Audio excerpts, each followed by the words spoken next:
Hi everyone, my name is Caroline Malloy, and I'm going to share with you some survey findings on defining and measuring diversity, equity, and inclusion within advanced technological education contexts.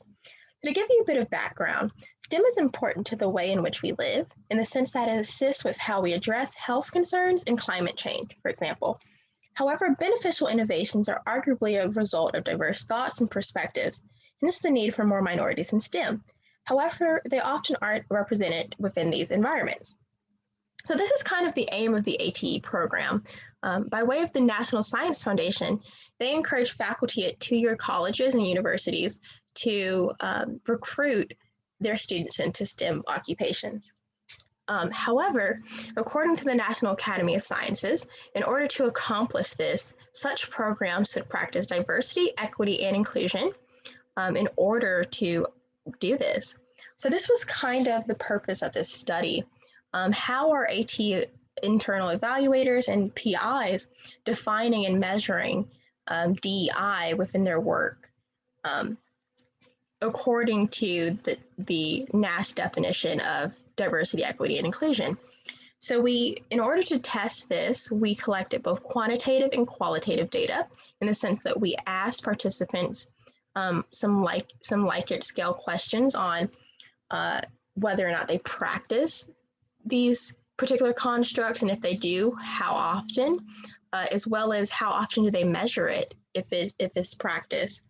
Then also we asked them to provide us with some information on exactly what they understand about DEI and how they define it and how they practice it by way of some qualitative responses.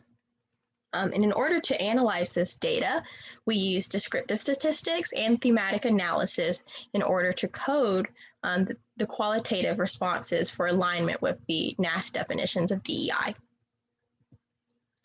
But through our results, we ultimately found that diversity is really what has the focal point within this DEI work amongst ATE programs, in the sense that evaluators shared that they collected more evidence, or they really evaluate diversity more than equity and inclusion within these programs. And of course, this is a result of PIs for these programs ultimately practicing diversity more than equity and inclusion. In fact, for both evaluators and PIs, their responses, some of which you can see highlighted in red, actually alluded to the fact that they have their definitions of DEI, the parts that really align with the NAS definitions is actually diversity, not so much equity and inclusion. But in discussion, what this work really shows us is that diversity is practiced more, and this is likely due to the fact that diversity has been promoted more. So people really have a better understanding of what that is and what it looks like. And really there's, what adds to this is that there seems to be a lack of consensus on what equity and inclusion are and how they should be practiced, and really how you operationally define them. So this, poses very important implications for both the PIs who practice this work, but then also the evaluators who have to evaluate what these things look like and what successful outcomes should be.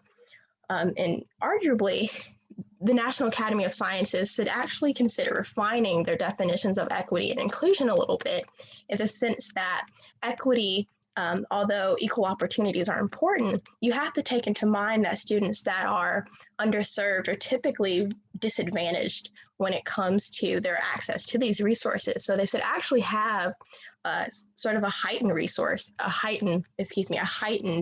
access to these resources. And then also in terms of inclusion, really, even though it's very important that students feel welcomed, and this is expressed in the definition, it does not share exactly how you should make students feel welcomed, nor what the outcomes of being welcomed is exactly. So that definition should have a little bit of expansion in terms of those two points. But overall, the survey showed us that PIs do have a better idea of what DEI is in general, more so than evaluators, but understandably, this is likely due to the fact that they are actually the people that are running these programs, so they have a better understanding of what exactly they should be practicing. But in order for evaluators to really fully and holistically measure DEI, they have to have PIs in the situation where they understand what they should be practicing and are actually addressing these needs. But overall, the main idea is in order for something to truly get done, which is diversity, equity, and inclusion, PIs and evaluators really have to know what these constructs are, and they need a better understanding of this. So in the future, there should be more focus on defining these things and really figuring out what exactly this looks like in regards to this work. But overall, thank you so much for listening. And if you have any questions, comments, or concerns, please message me at csmalloy@uncg.edu. Thank you.